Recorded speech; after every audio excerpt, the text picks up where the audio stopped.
बिस्मिल्लाहिर्रहमानिर्रहीम। अस्सलामुअलैकुम। सबसे पहले दुरूद पाक, अल्लाहुम्मा सल्ली अला मुहम्मदिन व अला आलि मुहम्मदिन व बारिक वसल्लिम। हमारा आज का जो मौजू है ना, वो है वज़ीरों और मशीरों के ऊपर, यानी कि हमारे वज़ीर और मशीर कैसे हैं और उनकी कारकर्दगी कैसी है। किसी जगह पर एक बादशाह रहता था। एक दफ़ा वो अपनी सल्तनत के दौरे पर गया ना, तो एक जगह से गुज़रा जहाँ पर लोग नहर से पानी लेकर घड़े में भरकर पीते थे। बादशाह ने हुक्म दिया कि अवाम की सहूलत के लिए यहाँ पर एक घड़ा रख दिया जाए, ताकि कोई भी आए उस घड़े को इस्तेमाल करे, उससे पानी भरे और पी ले। क्योंकि लोग पहले अपना अपना घड़ा लेके आते थे ना, मुश्किल होती थी। इसलिए बादशाह ने कहा कि यहाँ पर एक सरकारी घड़ा रख दिया जाए। तो बादशाह ये कहते हुए ना अपने बाकी सफ़र की तरफ बढ़ गया। आगे जा रहा था, चला गया।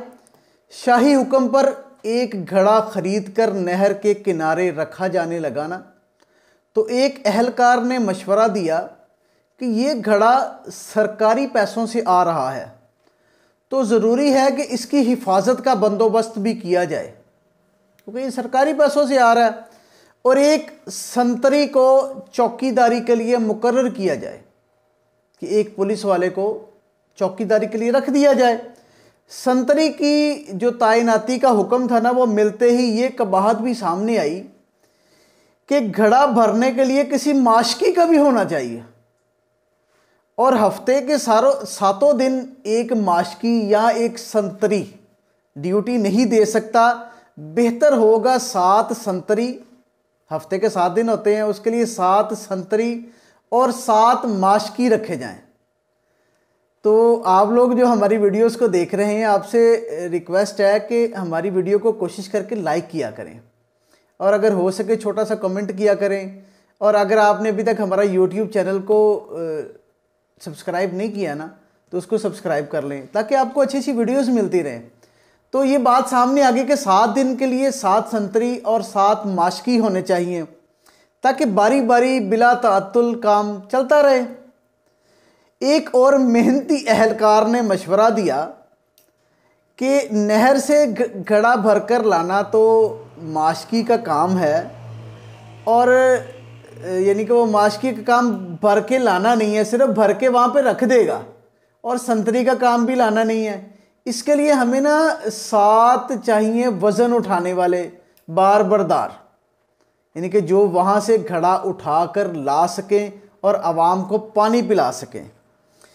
तो एक और दूरअंदेश ने मशवरा दिया कि इतने लोगों को काम पर रखकर मुनज़्ज़म तरीके से चलाने के लिए एक इदारा भी चाहिए होगा, और इनके लिए महासब रखने पड़ेंगे, अकाउंटेंट का इदारा बनाना पड़ेगा। तो एक और बंदे ने मशवरा दिया कि हर काम अच्छे तरीके से चल रहा हो ना, तो इस सूरत में माशकियों, संतरियों और बारबरदारियों से बेहतर काम कर लेने के लिए ना एक मुनज़्ज़म तरीके से इदारा भी कायम करना पड़ेगा। एक और मशवरा आया कि अगर सब कुछ ठीक हो रहा हो, मगर मुलाजमीन के दरमियान कोई लड़ाई झगड़ा हो जाए, तो दरमियान में कोई ज़्यादती कर ले किसी के साथ, और इनको तस्फिया करवाना पड़े, इनकी आपस में सुलह करवानी पड़े, तो उसके लिए भी एक इदारा बनाना पड़ेगा, ताकि कोई किसी के साथ कोई ज़्यादती या किसी किस्म का कोई मसला ना कर सके। इसके लिए एक कानूनी अमूर का इदारा भी कायम किया जाएगा। इन सारे महकमों के इंतज़ाम के बाद ना एक साहब का मशवरा आया कि इन सारे इंतज़ाम, जो हमने सारे इंतज़ाम सोचे ना, सारे बंदे सोचे हैं कि माशकी होना चाहिए, संतरी होना चाहिए, बार बरदारी वाला होना चाहिए, इन सारे महकमों के ऊपर ना एक कोई हेड भी मुकर्रर होना चाहिए, यानी कि एक डायरेक्टर मुकर्रर होना चाहिए। सब ने अपनी अपनी राय दे दी। 1 साल के बाद ना जब बादशाह वहाँ से दोबारा गुजरा ना, और अपनी रियाया के दौरे पर जाते हुए उस मकाम से गुजरा, तो उसने देखा कि नहर के किनारे एक आलीशान किस्म की कई कनाल रकबे पर बेहतरीन इमारत तामीर है। जिस पर लगी हुई रोशनियां दूर से नजर आती हैं और इमारत का दबदबा आंखों को खैजा करता है, और इमारत की पेशानी पर नुमायां करके वजारत इंतज़ामी अमूर बराए घड़ा इसका बोर्ड लगा हुआ है। बादशाह अपने साथियों के साथ अंदर दाखिल हुआ ना तो एक अलहदा ही जहान पाया। इमारत में कई कमरे, मीटिंग रूम्स और दफातर कायम थे उस वक़्त के हिसाब से। तो वो एक बड़े कमरे में एक बड़ी आरामदेह कुर्सी पर अजीमुशान, मेज़ के पीछे सुरमई बालों वाला एक पुरवकार मुअज़्ज़ज़ शख्स बैठा हुआ था, जिसके सामने जो तख्ती पड़ी थी ना उस पर इस तरह के अलकाबात थे जैसे प्रोफेसर, डॉक्टर, 2 जंगों का फातिहा, फुलां बिन फुलां, डायरेक्टर जनरल बराए मामलात सरकारी घड़ा लिखा हुआ था। बादशाह ने हैरत के साथ अपने वज़ीर से इस इमारत का सबब पूछा ना तो वो बड़ा जवाब देते हुए बोला, बड़ा हैरान हो के, बादशाह सलामत, आपने ही तो पिछले साल इसका हुक्म दिया था।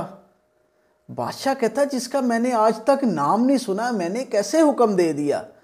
तो वो कहने लगा कि आपने पिछले साल अवामुन नास की सहूलत के लिए एक घड़ा रखने के लिए बोला था ना, तो उसके लिए ये सारे मामलात किए गए हैं। बादशाह हैरत में आया, हैरत में आके तो बाहर निकल गया कि चलो मैं देखूं तो सही कि घड़े के क्या मामलात चल रहे हैं। बाहर आया तो उसने देखा कि एक जगह पर टूटा हुआ घड़ा पड़ा है, बल्कि उसके अंदर एक मरा हुआ परिंदा भी पड़ा है। तो वो बहुत हैरान हुआ और उसने देखा कि घड़े के इतराफ साइडों पर ना बेशुमार लोग पड़े सो रहे हैं और ऐसे ही पड़े हैं कि जैसे पता नहीं उनको क्या हो गया। और उसके सामने एक बोर्ड लगा हुआ था, घड़े के सामने एक बोर्ड लगा हुआ था, घड़े की मुरम्मत और बहाली के लिए अपने अतियात जमा करवाएं, मनजानब वजारत वफाकी अमूर बराए घड़ा। अब आपको इतनी सारी कहानी सुनाने का, ये इतनी सारी वीडियो सुनाने का मकसद ये था कि ये सारी चीज़ें हमारे वज़ीरों, मशीरों और जो है वज़ीर मुमलिकत या सूबाई वज़ीर है, प्रिंसिपल सेक्रेटरी हैं, मशीर हैं, ओहदेदार और प्रोटोकॉल लेने वाले अफसर हैं, ये सारे काम, ये सारे मामलात इस तरह के चला रहे हैं क्योंकि ये सारे अपने अपने काम को इंजॉय तो कर रहे हैं। क्योंकि हमारा जो आजकल पाकिस्तान के हालात हैं ना, वो काम इस तरह के हैं कि सरकारी मुलाजम काम ना करने की तनख्वाह लेता है कि कोई काम नहीं करना, आके दफ्तर में बैठ जाना, बस इधर की गप्पे हाँकी, उधर की हाँकी, 2-4 चाय पी तो उठ के चले गए, काम नहीं करना। अगर उसको कोई काम करने वाला आ जाए ना तो वो पैसे वसूल करता है कि भाई मुझे इसके पैसे दोगे तो मैं तुम्हारा काम करूँगा। नहीं है इस तरह, इसी तरह ही हो रहा है। तो हमारे मुल्क के जो मामलात है ना, वो इन मामलात में बिल्कुल सिफर है क्योंकि हम कोई भी काम करना ही नहीं चाहते, क्योंकि हम कौम, बहसीयत कौम जो है ना, वो हम निकम्मे हो चुके हैं। तो कोशिश कीजिए कि कम से कम अपने आप को सुधारने का काम कर लीजिए। अगर हम लोग खुद अपने आप को सुधारने लग जाएंगे ना तो इंशाल्लाह ताला हर बंदा ही सुधरना शुरू हो जाएगा, क्योंकि इब्तिदा हमें अपने खुद से करनी पड़ेगी। जज़ाकल्लाह।